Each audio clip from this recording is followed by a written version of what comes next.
This is a training video for the PICS Mini for the purposes of the POND protocol. Here today are myself, Jennifer Crosby, and Victoria Bishop. We're going to do a number of short videos for different sections that cover the different portions of the PICS Mini. I'm going to start off by just giving a little bit of a commentary on the general administration instructions for the PICS Mini. So this is provided on the front cover, and there's also some additional information that's specific to the use of the PICS Mini with regards to the POND protocol. So the PICS Mini is derived from the full PICS interview. This is intended to be an abbreviated version that's really meant to capture comorbidity in the context of a clinical group that's already had a comprehensive assessment for their primary diagnosis of concern. Having said that, it is reasonably comprehensive. It does include all components of the disorders that are included in here.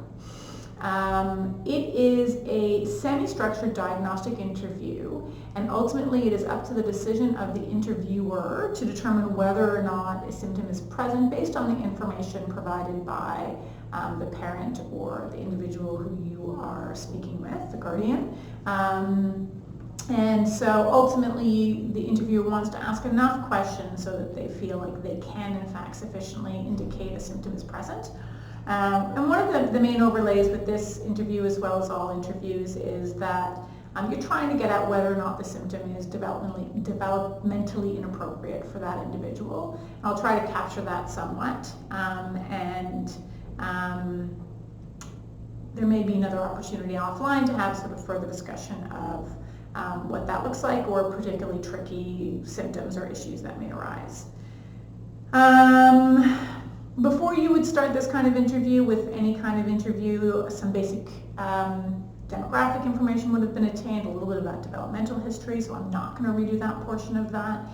Each site or group who's doing this interview could be using that kind of lead-in interview of their choice. There is one that goes with the PICS, so if someone would like that, we call it the general information module. There's also one for the kitty SADs.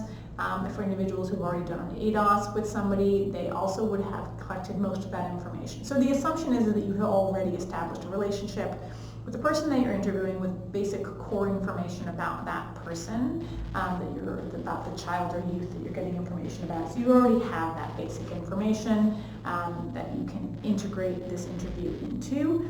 As I go through the sections, I will pull that information in if it's necessary for the decision that I'm making around a symptom.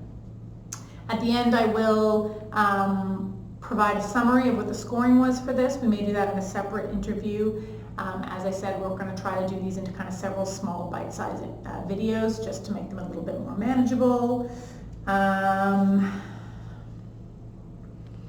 think those are sort of the key components for this training video, which is the purpose of which is for the use of the PICS Mini as part of the POND protocol as a research tool, not as a clinical tool. The PICS Mini can be used as a clinical tool, but this training video is not intended for that purpose. Just one reminder about scoring. So the way that the scoring is done, and this is again provided on the document itself as a reminder, so 0 would mean that a symptom is not present at all. 1 means that there may be a symptom there, but it is perhaps just a trait, not severe enough to warrant rating it as an actual symptom. 2 means a definite symptom and in the clinically significant range. And 3 indicates the symptom is very severe. So if there's something about a symptom that really demarcates it as being particularly severe, not just that it's clinical, but that it's very impairing, a rating of 3 can be utilized.